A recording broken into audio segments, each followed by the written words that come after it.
अपना घर कोई ऐसे छोड़कर जाता है क्या? बेवकूफ रानी, अभी मजा चखाता हूँ इसे। आज तो इसके रोने चिल्लाने की आवाजें सुनकर दिन ही बन जाएगा।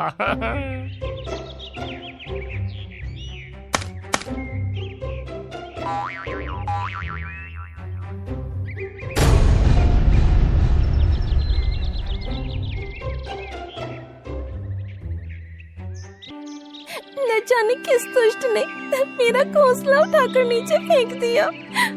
अब मैं क्या करूंगी? हे भगवान, मेरी मदद करो।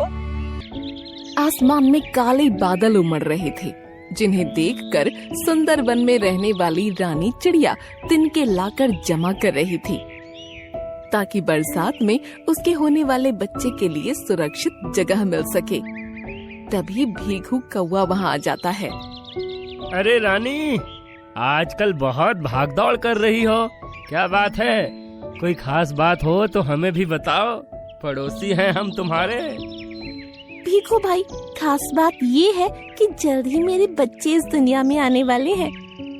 अरे वाह, यह तो बड़ी अच्छी खबर सुनाई तुमने। आपको तो पता ही है, बरसात का मौसम आने वाला है, इसलिए मैं अपने होने वाले बच्चों के लिए एक सुरक्षित और सुंदर घर तैयार कर रही हूँ, ताकि मेरे बच्चे हर तरह के खतरे से महफूज रह सकें।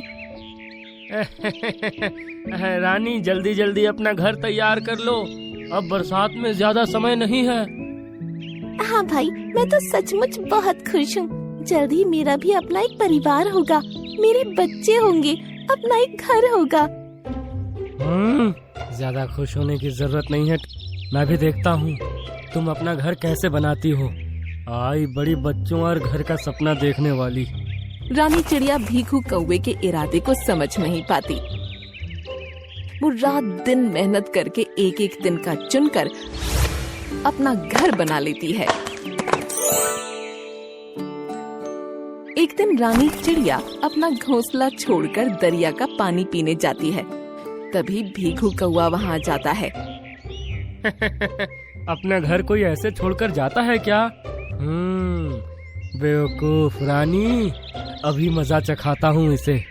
आज तो इसके रोने चिल्लाने की आवाजें सुनकर दिन ही बन जाएगा। इतना कहकर भीखू कौवा रानी का बनाया हुआ घोंसला पेड़ की शाखा से नीचे गिरा देता है और बेचारी रानी के सपनों के आशियाने के टुकड़े टुकड़े होकर बिखर जाते हैं। थोड़ी देर में रानी चिड़िया कर लौटती है तो देखती है कि उसका घोंसला जमीन पर टूटा पड़ा है। न जाने किस दुष्ट ने मेरा घोंसला उठाकर नीचे फेंक दिया। अब मैं क्या करूंगी? हे भगवान, मेरी मदद करो।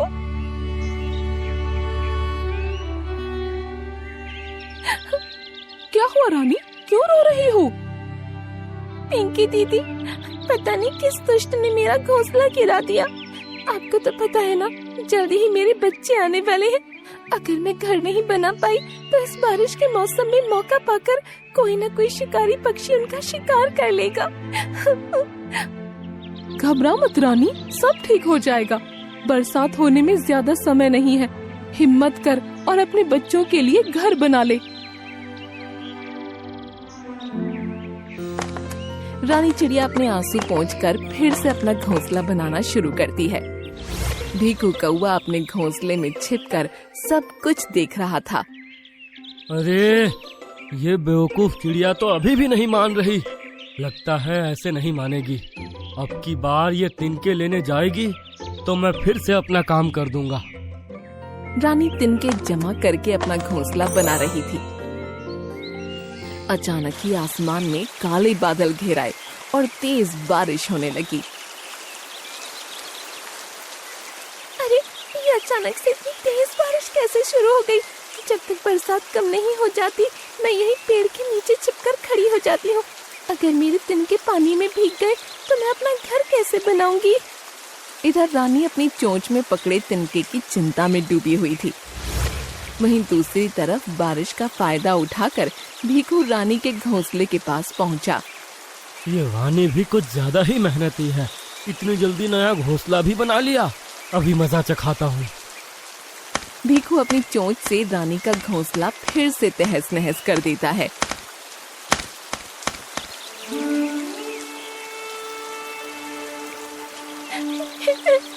हे भगवान, मैंने किसी का क्या बिगाड़ा है जो मेरे साथ ये सब हो रहा है। रानी चिड़िया के रोने की आवाज सुनकर गौरी कौवी वहाँ आती है। अरे रानी, क्या बात हो गई जो आप ऐसे रो रही हो? थोड़ा सब्र करो बहन, मुझे तो बताओ आखिर क्या बात है। गौरी बहन, मैंने दिन रात मेहनत करके अपना घोंसला बनाया था। जब मैं पानी लेने गई तो न जाने किसने मेरा घोंसला तोड़ दिया। एक तो तेज बारिश, ऊपर से ये मुसीबत। रानी बहन जी, हो ना हो ये काम उसी भीखू कौवे का है। आप तो ज्यादा ही मासूम हो, जरा सावधान रहना उससे, नहीं तो आपका और आपके बच्चों का यहाँ रहना दूभर कर देगा वो दुष्ट। अब आप रोना छोड़ो और थोड़ा समझदारी और चालाकी से काम लेना।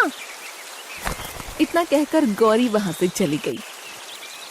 रानी चिड़िया रोती बिलखती अपना घर बनाने लगी। कुछ ही दिनों में रानी चिड़िया एक अंडा देती है। रानी को अब थोड़ा अंदेशा हो गया था, इसलिए अब वो भीखू से थोड़ा सावधान रहती थी। इधर भीखू कौवा काफी दिनों से कोई शरारत न कर पाने के कारण परेशान था। बस एक बार मुझे मौका मिल जाए तो मैं इस रानी का अंडा उठाकर नीचे फेंक दूंगा। बड़ा मजा आएगा जब ये रानी जोर जोर से रोएगी। भीखू कौवा रानी के अंडे को फोड़ने के ख्यालों में गुम होकर बरगद के पेड़ की सबसे ऊंची शाखा के पास पहुंच जाता है। यहाँ से रानी का घोंसला साफ साफ दिखाई पड़ रहा है। अब बस ये रानी दाने लेने जाए तो मैं इसका अंडा तोड़कर इसे मजा चखाऊं। रानी चिड़िया को देखने में व्यस्त भीखू कौवा ये देख नहीं पाता कि वो एक बाज के घोंसले के पास पहुंच गया है। भीखू कौवा कुछ समझ पाता इससे पहले ही बाज के एक जोरदार हमले से वो नीचे जा गिरता है। कोई है, कोई बचाओ, कोई एक बूंद पानी पिला दो। अरे कोई तो मदद करो, कोई है। भीखू का गला प्यास से सूख रहा था, उसके जख्म से खून बह रहा था और वो दर्द से छटपटा रहा था। तभी रानी चिड़िया और गौरी भीखू के चिल्लाने की आवाज सुनकर वहाँ पहुँच जाती हैं। अब आया ना ऊंट पहाड़ के नीचे। अब इस दुष्ट कौवे को पता चलेगा कि भूख, प्यास और तकलीफ क्या चीज होती है। मैं तो कहती हूँ रानी बहन, आप भी जाओ और जाकर अब सुकून से अपने घर में रहो। आज इस कौवे की मौत के साथ सारी मुसीबतें खत्म समझो। नहीं नहीं बहन जी, आप ऐसी बातें क्यों कर रही हैं? एक घायल पक्षी की मदद करना हमारा फर्ज है। अगर हम सभी पक्षी भी भीखू कौवे की तरह सोचने लगेंगे तो उसमें और हम में क्या अंतर रह जाएगा। हमें भीखू कौवे की मदद करनी ही चाहिए। रानी बहन जी, आपकी मुसीबत खुद खत्म हो रही है और एक आप हो, हाँ, फिर इस चालाक कौवे की मदद करना चाह रही हो। कोई 2 बूंद पानी पिला दो। रानी चिड़िया उड़ते हुए अपने घोंसले में जाती है, लेकिन उसे पानी भरकर लाने के लिए कोई बर्तन नहीं मिलता। क्या करूं भीखू भाई, मेरे पास कोई बर्तन नहीं है, आपको पानी कैसे पिलाऊं? मैंने ही आपका पानी भरकर लाने वाला बर्तन तोड़ा था। शायद मेरी यही सजा है कि मैं प्यासा ही मर जाऊं। हो सके तो मुझे माफ कर देना। भीखू भाई, ऐसी बातें नहीं करती, मैं अभी कुछ करती हूँ। रानी चिड़िया अपने टूटे बर्तन में थोड़ा सा पानी लेकर आती है और भीखू कौवे को पिलाती है।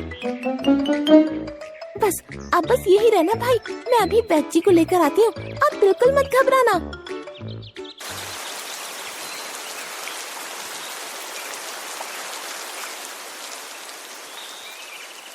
वैद्य काका जल्दी करो, भीखू भाई को गहरी चोट आई है।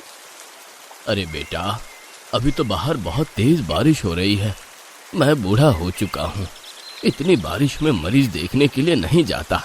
बारिश रुके तब सोचेंगे। काका मैं समझती हूँ, लेकिन अभी उन्हें ट्रीटमेंट की सख्त जरूरत है।